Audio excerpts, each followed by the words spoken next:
Thomas Malthus, 1766 to 1834. In 1798, a previously obscure English parson, Thomas Robert Malthus, published a short but highly influential book entitled An Essay on the Principle of Population as it Affects the Future Improvement of Society. Malthus' basic thesis was the idea that the growth of population tends to outrun the growth of food supply. In his original essay, Malthus presented this idea in fairly rigid form, claiming that population tended to increase geometrically, whereas the food supply tended to increase only arithmetically. In later editions of his book, Malthus restated his thesis in less rigid terms, saying only that population tended to increase indefinitely until it reached the limit of the food supply. From both forms of his thesis, Malthus drew the conclusion that the bulk of mankind was doomed to live in poverty and near starvation. In the long run, no advances in technology could avert that result, for increases in the food supply are of necessity limited, while the power of population is indefinitely greater than the power of the earth to produce subsistence for man. But cannot population growth be checked in some other way? Indeed, it can be. War, pestilence, or other disasters frequently reduce the population, but these scourges provide only temporary relief from the threat of overpopulation, and at an obviously unpleasant cost. Malthus suggested that a preferable way of avoiding overpopulation would be a moral restraint, by which he appears to have meant a combination of late marriage, premarital chastity, and voluntary restraints on the frequency of marital intercourse. Malthus, however, was realistic enough to realize that most people would not exercise such restraint. He concluded that, as a practical matter, overpopulation was virtually inevitable, and that poverty was therefore the almost inescapable fate of most human beings. A pessimistic conclusion indeed. Although Malthus himself never advocated population control through the use of contraceptive devices, the suggestion of such a policy was a natural consequence of his basic ideas. The first person to publicly advocate the widespread use of contraceptive devices in order to prevent overpopulation was the influential British reformer Francis Place. Place, who had read Malthus' essay and was strongly influenced by it, wrote a book in 1822 advocating contraception. He also disseminated birth control information among the working classes.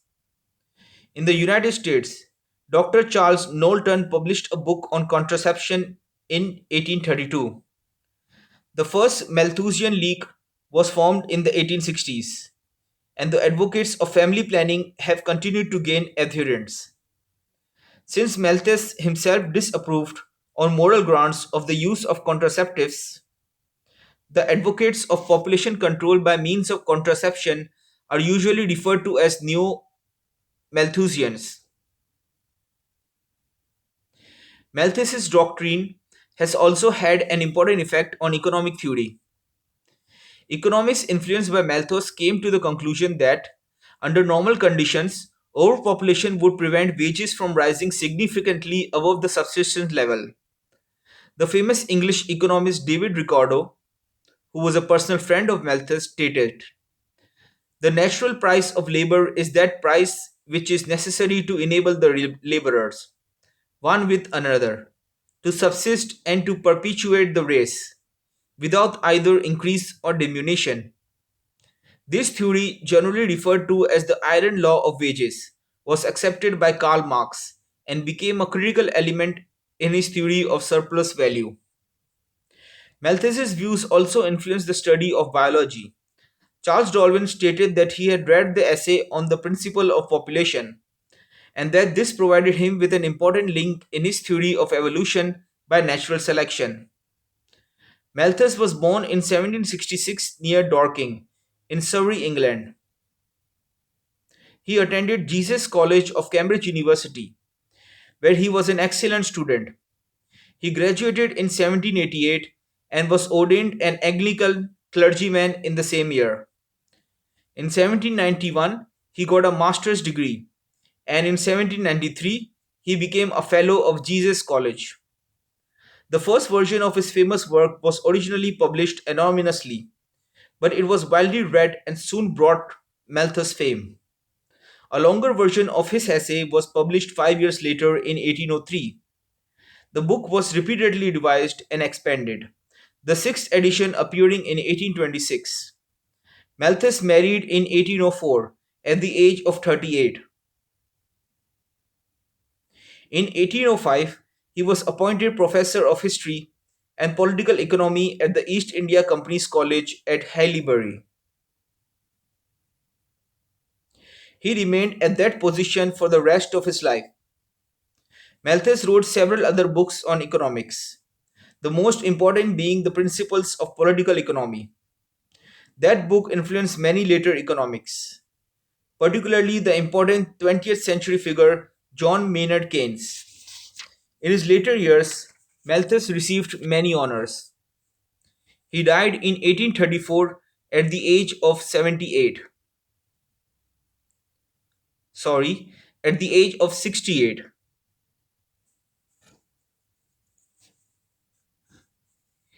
near Bath, England. Two of his three children survived him. There were no grandchildren. Since the use of contraceptives did not spread widely until long after Malthus died, it is sometimes suggested that Malthus was not really influential. I think that this view is incorrect. In the first place, Malthus' ideas strongly influenced both Charles Darwin and Karl Marx, perhaps the two most influential thinkers of the 19th century.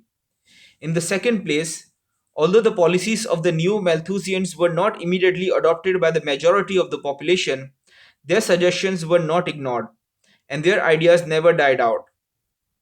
The present day birth control movement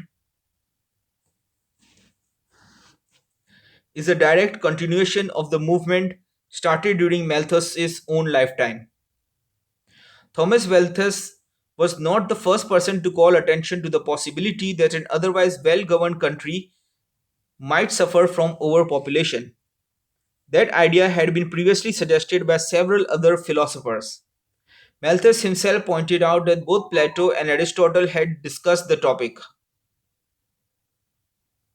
Indeed, he quotes Aristotle, who had written in part, "In the generality of states, if every person be left free to have as many children as he pleases, the necessary consequence must be poverty."